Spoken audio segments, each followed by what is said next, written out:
غوث اعظم فرماتے جب 40 سال کا زمانہ گزر گیا اور جب میں خانقاہ سے باہر نکلا،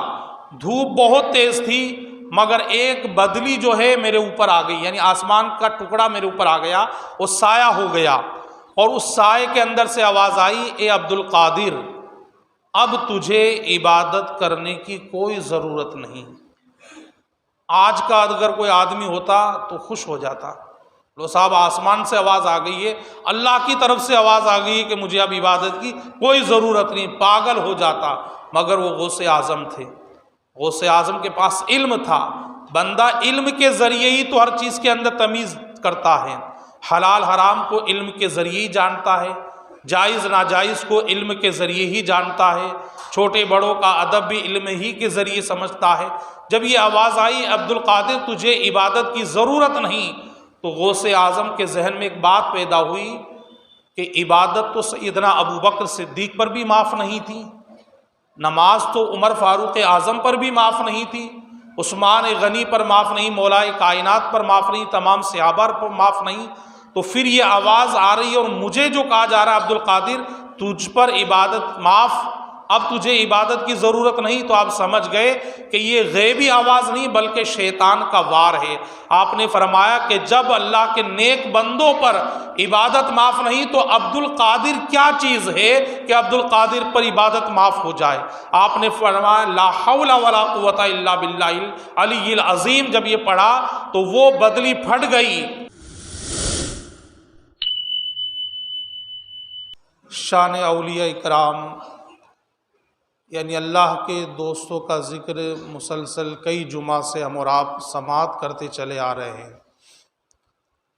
اور مقام ولایت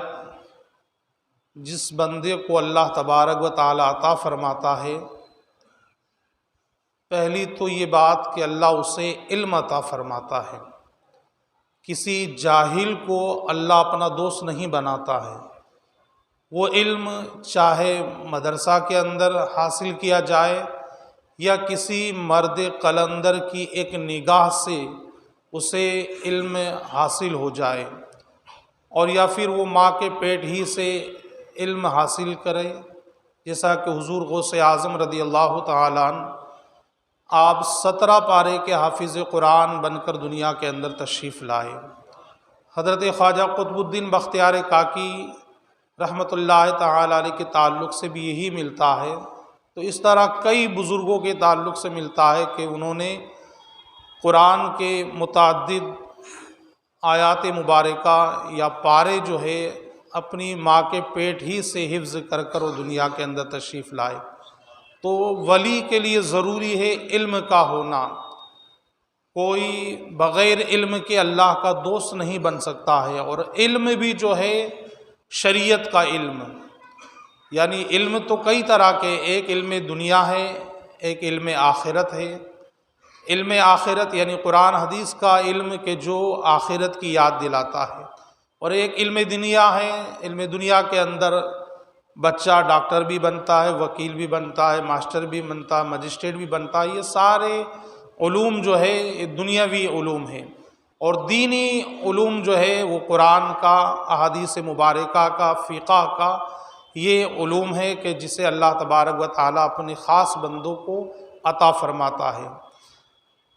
دور حاضر کے اندر آپ دیکھیں، جب ایک بات صاف ہو گئی کہ اللہ تبارک و تعالیٰ کسی جاہل کو اپنا دوست نہیں بناتا ہے۔ آج دیکھیں کہ جسے الف کا پتہ نہیں ہوتا کہ الف کس طرح ہوتا ہے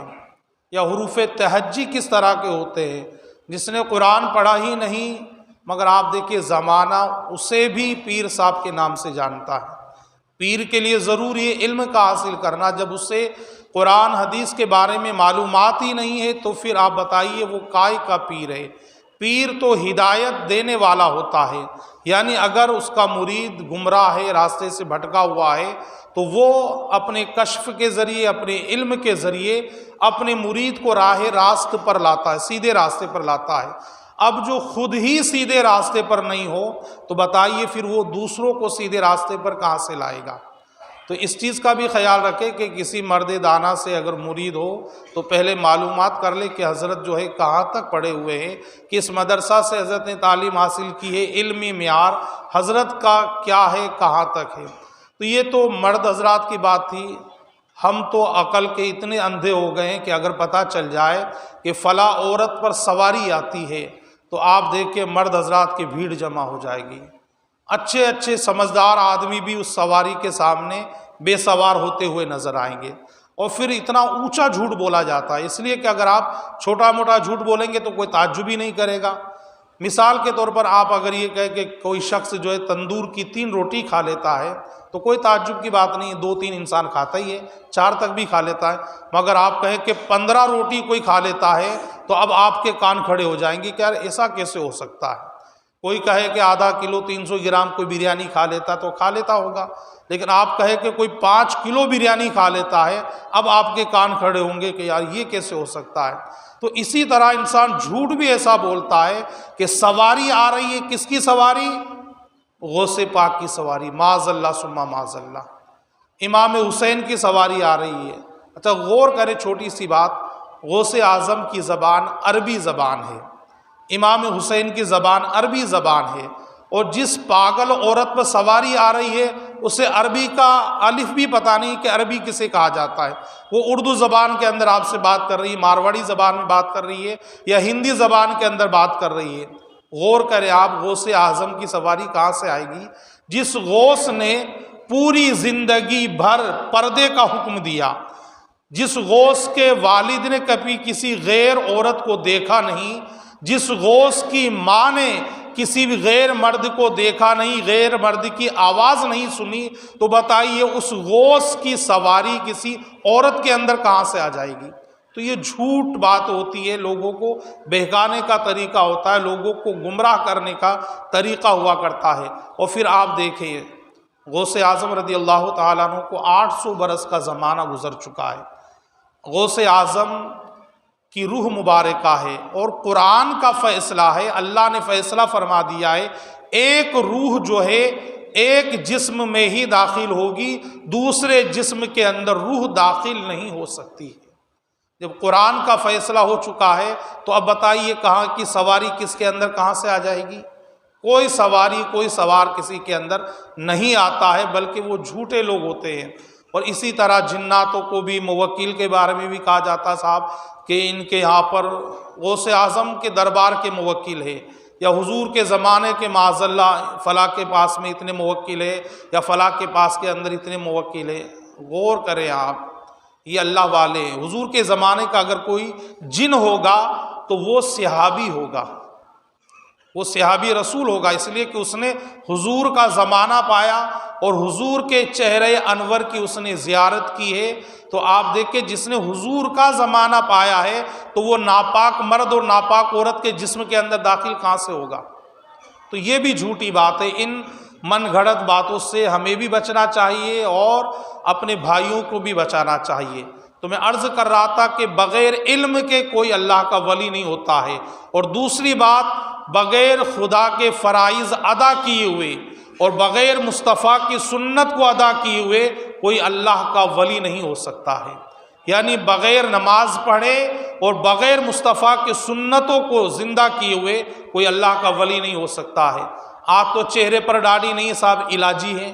کائے کا علاج کرا جو خود اپنا علاج نہیں کر پایا ہو۔ سرکار کی سنت ہے چہرے پر داڑھی رکھنا، اب اس کے خود کے چہرے پر داڑھی نہیں ہے، پہلے تو اسے خود کو اپنا علاج کرانے کی ضرورت ہے۔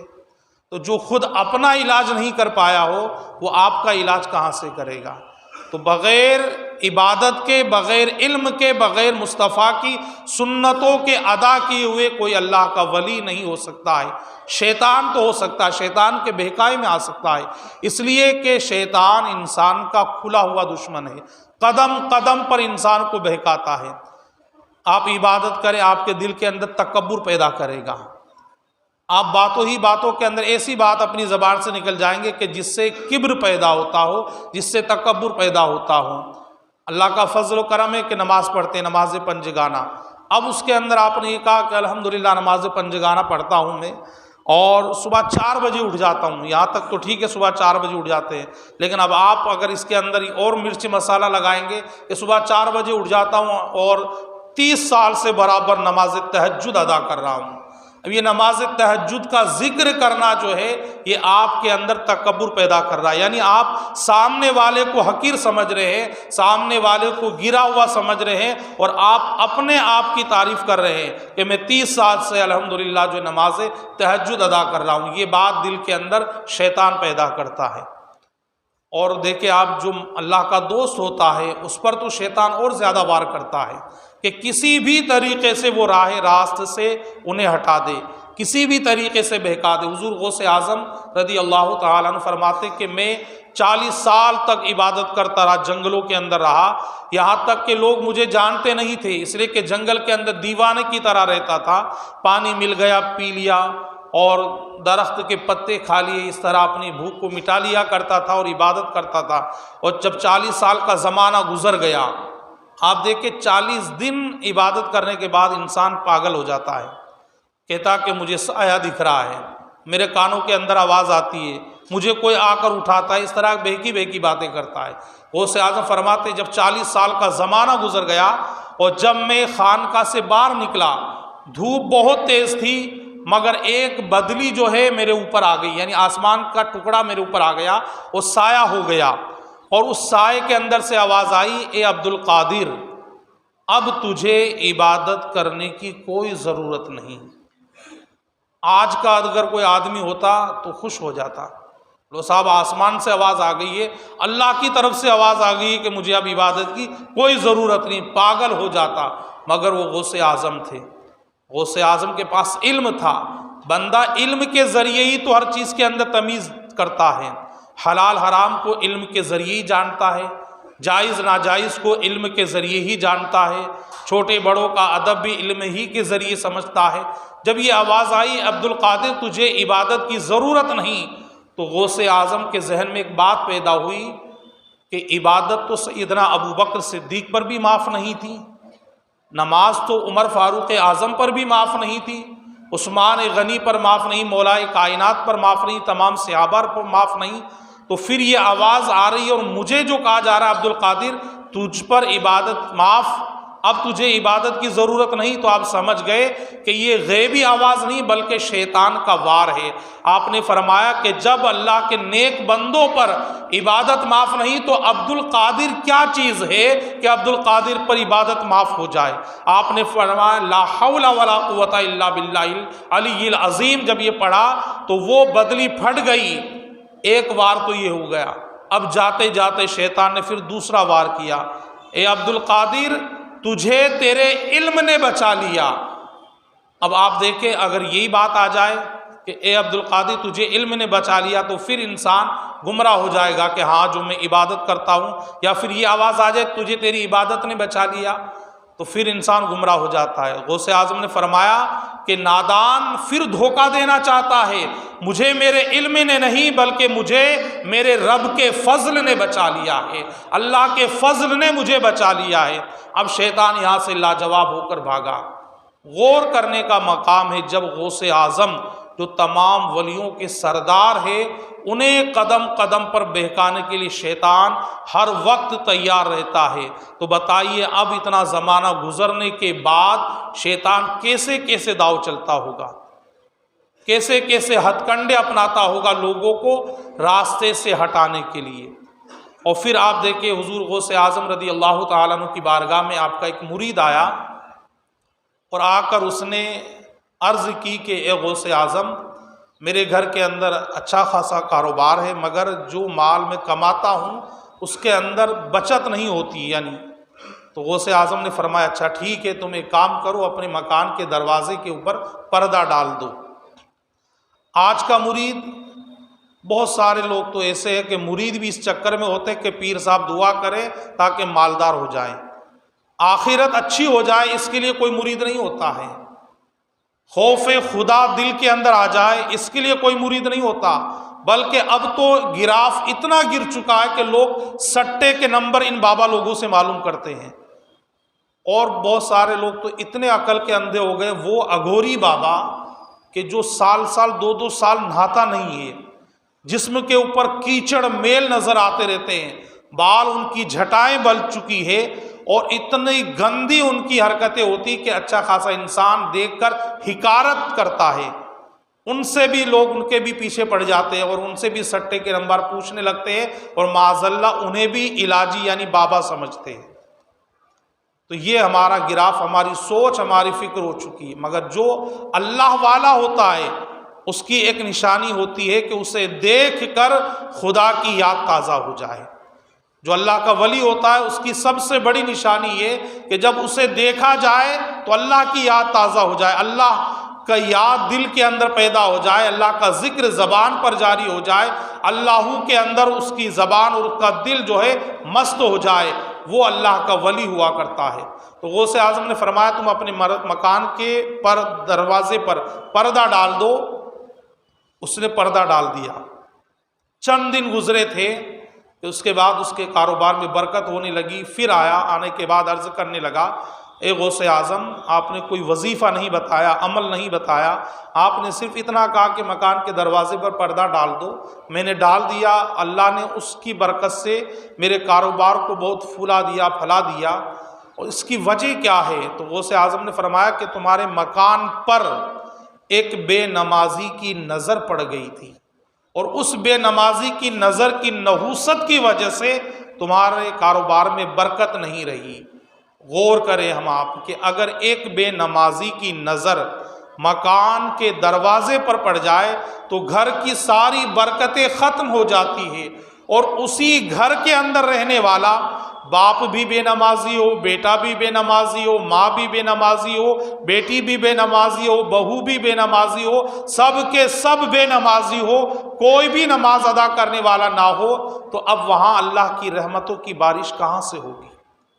وہاں اللہ کی رحمتوں کا نزول کہاں سے ہوگا؟ اس لیے کہ نزول تو وہیں پر ہوگا کہ جس گھر کے اندر بندہ اللہ کے حضور اپنی پیشانی کو جھکانے والا ہوگا، اللہ کی بارگاہ میں اپنی پیشانی کو رکھنے والا ہوگا، اسی گھر کے اندر اللہ کی رحمتوں کا نزول ہوگا۔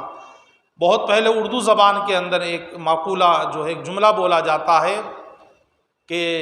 برباد گلستہ کرنے کو جب ایک ہی الو کافی تھا،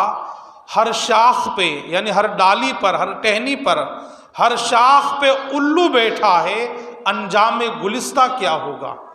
جب ایک الو بیٹھ جائے تو برباد پورا گلستہ ہو جاتا ہے، اور اسی گلستہ کے ہر درخت کے ہر شاخ پر الو آ کر بیٹھ جائے تو اس گلستہ کا، اس باغ کا، اس چمن کا حال کیا ہوگا آپ سوچ سکتے ہیں۔ تو جب بے نمازی کی نظر جو ہے گھر کی رحمتوں کو ختم کرنے کے لیے کافی ہے، تو گھر کا گھر بے نمازی ہوگا تو اس گھر کا کون اندازہ لگا سکتا ہے؟ تو ہمیں سوچنا چاہیے کہ اگر گھر کے اندر ہم رحمتیں چاہتے ہیں، برکتیں چاہتے ہیں، تو اس کے لیے اللہ کے حضور اپنی پیشانی کو جھکائے۔ اور سرکار نے فرمایا کہ اپنے گھروں کو قبرستان نہ بناؤ۔ اب گھر کو قبرستان کون بناتا ہے؟ گھر کو قبرستان وہی بناتا ہے کہ جو گھر میں نماز ادا نہیں کرتا۔ مسجد تو فرائض کے لیے، فرض نماز کے لیے، ورنہ سنت اور نفل کا مسئلہ یہ ہے کہ نماز گھر ہی پر پڑھی جائے، سنت نفل گھر کے اندر ادا کی جائے تاکہ وہ گھر قبرستان نہ ہو۔ اور سرکار نے فرمایا کہ وہ گھر اور وہ دل ویران ہے کہ جس دل کے اندر اللہ کی یاد نہیں ہے، اور وہ گھر، وہ دل آباد ہے کہ جس گھر کے اندر اور جس دل کے اندر اللہ کا ذکر ہوتا ہو۔ تو ہمارے گھر کے اندر اور ہمارے دل کے اندر اللہ کا ذکر ہوگا تو یقین مانیے ہمارا دل ویران نہیں ہوگا، یہ آباد ہو جائے گا اللہ کے ذکر سے، اللہ کی محبت سے۔ اور اب اسے آباد کرنا ہے تو اس کے لیے ضروری کیا ہے؟ اللہ کے حضور اپنی پیشانی کو جھکانا، اللہ کی بارگاہ میں اپنی پیشانی کو رکھ دینا۔ روزانہ 11ویں شریف کھا لینا یہ غوث اعظم کے غلام ہونے کا ثبوت نہیں ہے، بلکہ دن میں 5 بار اللہ کی بارگاہ میں اپنی پیشانی کو رکھ دینا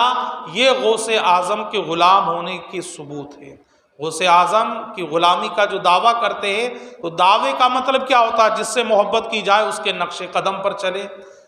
جس سے محبت کی جائے، جس سے الفت کی جائے اس کے بتائے ہوئے راستے پر چلے، تو الحمدللہ جب ہمارا دعویٰ یہ کہ ہم اولیاء اکرام کے غلام ہیں،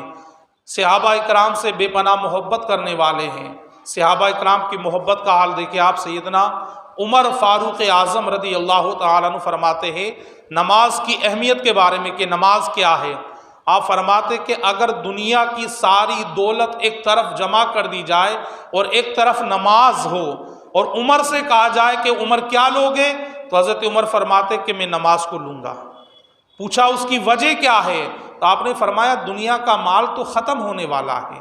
کتنا ہی مال ہو آپ دیکھیں وہ ختم ہو کر رہے گا، مگر عبادت جو ہے باقی رہنے والی ہے، اور عبادت کے ذریعے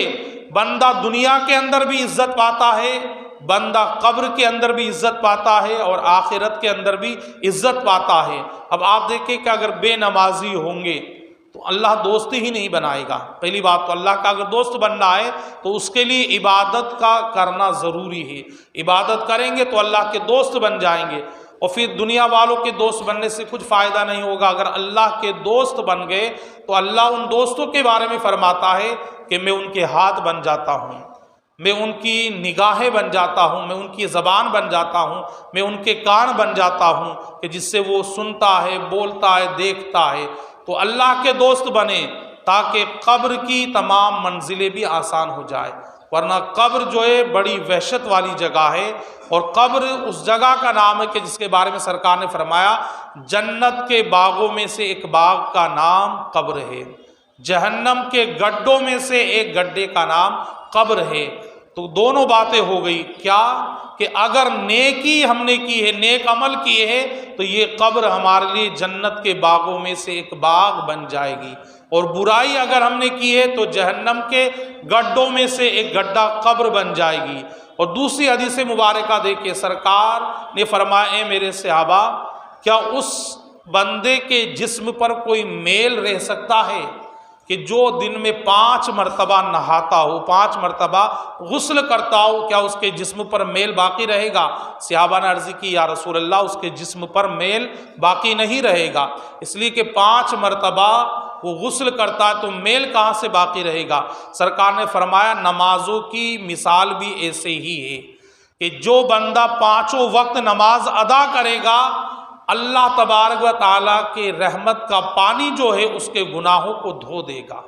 اب اس کے جسم پر گناہ باقی نہیں رہے گا۔ یعنی جس طرح دنیاوی پانی انسان کے میل کو دھو دیتا ہے، اسی طرح اللہ کی رحمت کا پانی جو ہے وہ انسان کے گناہوں کو دھو دیتا ہے۔ بندہ جب وضو کرتا ہے، چہرہ دھوتا ہے، تو چہرے کی گرد و غبار تو دھلتے ہی ہیں، اس کے چہرے کے گناہ بھی دھل جاتے ہیں۔ یعنی زبان سے اگر کسی کو تکلیف پہنچائی تو وہ گناہ دھل جاتے ہیں، آنکھوں سے کسی کو تکلیف پہنچائی تو وہ گناہ دھل جاتے ہیں، ہاتھ دھوتا ہے تو ہاتھ کے گناہ دھل جاتے ہیں، پیر دھوتا ہے تو پیر کے گناہ دھل جاتے ہیں۔ مگر آپ دیکھیں جب یہ اعضائے وضو سے پانی گرتا ہے تو اس پانی کے اندر سے گناہ دھلتے ہیں، مگر اس کو دیکھنے کے لیے اللہ والوں کی نظر ہونا ضروری ہے۔ حضرت امام اعظم ابو حنیفہ رضی اللہ تعالیٰ عنہ کو اللہ نے وہ نظر عطا فرمائی تھی کہ آپ کے سامنے ایک بندہ وضو کر رہا تھا، آپ نے دیکھا، دیکھنے کے بعد فرمایا کہ تو نے وضو تو کر لیا ہے، اچھی بات ہے، مگر اللہ کی بارگاہ میں زنا سے توبہ بھی کر لے، اس لیے کہ تیرے زنا کے آثار وضو سے ظاہر ہو رہے تھے۔ وہ انسان کانپنے لگا، تو فرمایا کہ آپ نے کیسے مشاہدہ کیا، آپ نے کیسے دیکھا؟ کہا کہ اللہ تبارک و تعالیٰ نے مجھے یہ نظر عطا فرمائی کہ میں تیرے وضو کے پانی سے بھاپ گیا کہ تو نے زنا کیا ہے۔ تو وہ انسان فوراً تائب ہوا، توبہ کی، اور امام اعظم ابو حنیفہ کے سامنے پکا توبہ کرنے والا مسلمان بن گیا۔ تو آپ دیکھیں جب بندہ وضو کرتا ہے تو اس کے گناہ دھلتے ہیں، جس طرح مٹی میل جو ہے پاک کر دیتا ہے، صاف ہو جاتا ہے، اسی طرح اس کے گناہ بھی اس کے جسم سے دور ہو جایا کرتے ہیں۔ تو یہ اللہ نے رحمتیں برکتیں رکھی۔ تو جب بندہ یہ اعمال کرتا ہے تو پھر اللہ تبارک و تعالیٰ اسے اپنا دوست بنا لیتا ہے، اپنا ولی بنا لیا کرتا ہے۔ تو یہ تمام اولیاء اللہ کے جن کے تعلق سے آپ نے بارہا علماء کی زبانی بھی سنا ہے، تو اللہ تبارک و تعالیٰ جو انہیں یہ مقام عطا فرماتا ہے وہ کیسے کہ 40 سال تک غوث اعظم نے عشاء کے وضو سے فجر کی نماز ادا کی ہے۔ یعنی آپ نے وضو کر لیا عشاء کا، اب وضو کرنے کے بعد نماز عشاء ادا کی، پوری رات اللہ کا ذکر کرتے رہے، اور اسی وضو سے غوث اعظم نے نماز فجر ادا کر لی۔ اب آپ دیکھ کہ وضو جو باقی رہتا ہے وہ عبادت کے مزے کی وجہ سے رہتا ہے، کہ بندے کو عبادت کے اندر اتنا لطف آتا ہے، اتنا مزہ آتا ہے کہ وہ عبادت کے اندر مست ہو جاتا، رات گزر جاتی ہے اور اسے پتہ ہی نہیں چلتا ہے۔ آج کی ہماری عبادت کا تو یہ حال ہے۔ اچھا ابھی تو آپ بیٹھے ہیں، آپ سبحان اللہ الحمدللہ آپ کو بولنا چاہیے، مگر آپ وہ بھی بچا رہے ہیں، پتہ نہیں کب اور کہاں جا کر بولیں گے، اور آپ سوچ رہے کہ امام صاحب اگر مرا جائے تب ہم کہیں سبحان اللہ۔ ہمارا امام ایسے تھے کہ جو منبر رسول پر مر گئے، آپ سبحان اللہ کو بھی بچا کر چل رہے ہیں۔ ایسا نہیں ہونا چاہیے۔ جو کوئی بات اچھی لگے آپ کو، مسجد کے اندر آپ بیٹھے ہیں تو اپنا حق بھی ادا کریں، کہ آپ کا حق کیا ہے۔ آپ کا حق یہ ہے کہ الحمدللہ سبحان اللہ یہ بولتے رہیں، تاکہ اللہ تبارک و تعالی آپ کے نامہ اعمال کے اندر نیکیاں اپنے فرشتوں سے لکھاتا رہے، اور جنت کے اندر آپ کے نام کا درخت لگ جائے، اور اس درخت کا پھل آپ ہی کھائیں گے۔ آپ جو سبحان اللہ بولیں گے اس سے امام صاحب کا کوئی فائدہ نہیں ہوگا، آپ کو درخت ملے گا جنت کے اندر، آپ ہی اس درخت کا پھل کھائیں گے۔ تو جب آپ کو کوئی اچھی بات لگے تو سبحان اللہ الحمدللہ بولتے رہے، تاکہ نامہ اعمال کے اندر نیکیاں لکھی جاتی رہے۔ مولا قدیر کی بارگاہ میں یہی دعا ہے کہ اللہ تبارک و تعالی ہمیں ان تمام باتوں پر عمل کرنے کی توفیق رفیق عطا فرمائے۔ گزشتہ جمعہ آپ کو سید محمد قادری صاحب نے بتایا تھا کہ 26 تاریخ کو کربلا کے اندر جو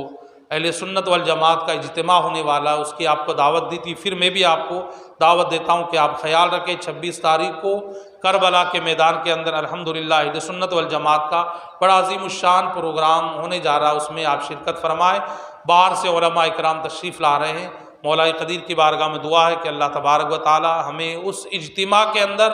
اور آنے والی 17 تاریخ کو جو نواب کے چوراہے پر ہونے جا رہا پروگرام اس کے اندر بھی شرکت کرنے کی